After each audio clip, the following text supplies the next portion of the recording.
Bapak, Ibu, saudara-saudari, anak-anak, adik-adik, sahabat kenalan yang saya kasihi, mari kita renungkan bacaan Injil pada hari ini, Rabu 13 Oktober 2021. Bacaan Injil diambil dari Lukas bab 11 ayat 42 sampai dengan 46. Apa yang bisa kita renungkan di sini? Tuhan Yesus dari dalam bacaan Injil memberi peringatan yang begitu keras, mengingatkan itu orang-orang Farisi plus juga orang-orang ahli-ahli Taurat.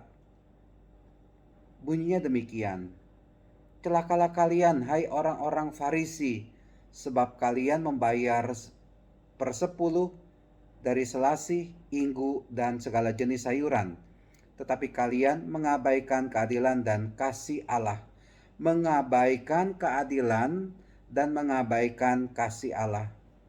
Celakalah kalian, hai orang-orang Farisi, sebab kalian suka duduk di tempat terdepan di rumah ibadat dan suka menerima penghormatan di pasar. Celakalah kalian, sebab kalian seperti kubur yang memakai tanda. Orang-orang yang berjalan di atasnya tidak mengetahuinya. Dan juga kepada ahli-ahli Taurat itu Tuhan Yesus mengatakan, celakalah kalian juga, hai ahli-ahli Taurat, sebab kalian meletakkan beban-beban yang tak terpikul pada orang, tetapi kalian sendiri tidak menyentuh beban itu dengan satu jari pun. Saya pikir kita bisa merenungkan demikian. Kenapa itu orang-orang Farisi dikecam oleh Tuhan Yesus? Beberapa hal yang dikatakan oleh Tuhan Yesus karena mereka mengabaikan keadilan, mengabaikan kasih Allah. Karena mereka itu suka pamer rohani, memperlihatkan dirinya itu suci, mencari penghormatan di pasar, suka duduk di tempat yang terdepan, penuh dengan kesombongan, penuh dengan keangkuhan. Itulah dia. Jadi kalau misalkan kita dalam hidup ini tidak bersikap adil kepada orang lain, itu Tuhan Yesus pasti tidak suka kepada kita sekalian. Bersikaplah adil, ya. Adil. Ya, kita bisa renungkan apa itu adil. Memberi kepada orang lain apa yang menjadi haknya dia. Kalau kita tidak melakukan kasih, mewujudkan kasih Allah, maka Tuhan pun tidak akan senang kepada kita sekalian.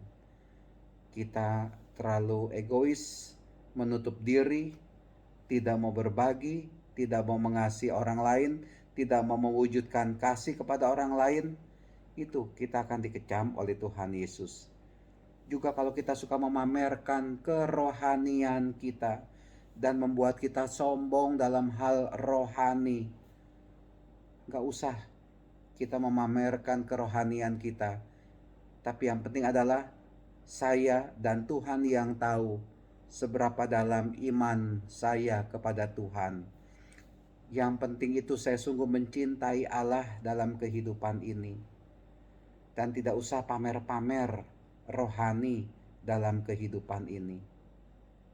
Dan juga jangan memberi beban yang berat itu kepada orang lain. Nah, kita sendiri nggak melakukannya. Kita sendiri tidak menyentuh beban itu, ya. Kita harus menerima beban itu, dan kita juga harus berani memikul beban, dan kita perlihatkan bahwa kita ini sebagai orang yang beragama, sebagai orang yang percaya kepada Tuhan Yesus, saya siap memikul salib saya, dan saya tidak akan meninggalkan salib dalam kehidupan ini. Itu yang bisa kita renungkan. Maka dari itu saya pikir, mari kita tanggalkan kejelekan-kejelekan yang ada di dalam diri kita. Kita tidak memberi hak kita kepada pembantu, kepada supir, tidak memberi hak kepada mereka. Kita terlalu pelit kepada orang-orang miskin. Kita tidak peduli kepada orang-orang yang miskin, yang kesusahan, yang kesulitan. Kita tidak mau membantu mereka. Kita menutup mata kepada mereka. Kita tidak punya kasih kepada mereka. Itulah dia. Kita ditegur oleh Tuhan Yesus.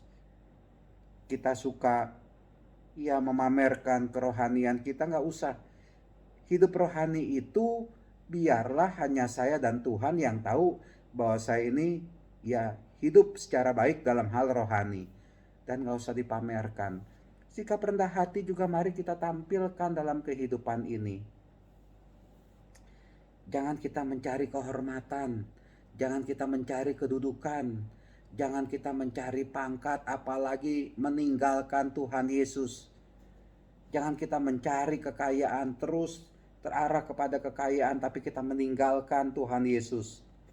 Maka dari itu, mari kita tetap berada di dalam Tuhan Yesus. Jangan juga suka memberi beban dalam arti saya menyuruh orang begini, begitu, harus melakukan ini, itu. Tapi saya sendiri tidak mau menyuruh diri saya sendiri. Saya tidak mau, kalau saya menyuruh, tapi saya tidak mau mengikuti apa yang saya ucapkan kepada orang lain untuk dibuat. Ya itulah dia kemunafikan. Maka dari itu mari kita memperbaiki diri kita.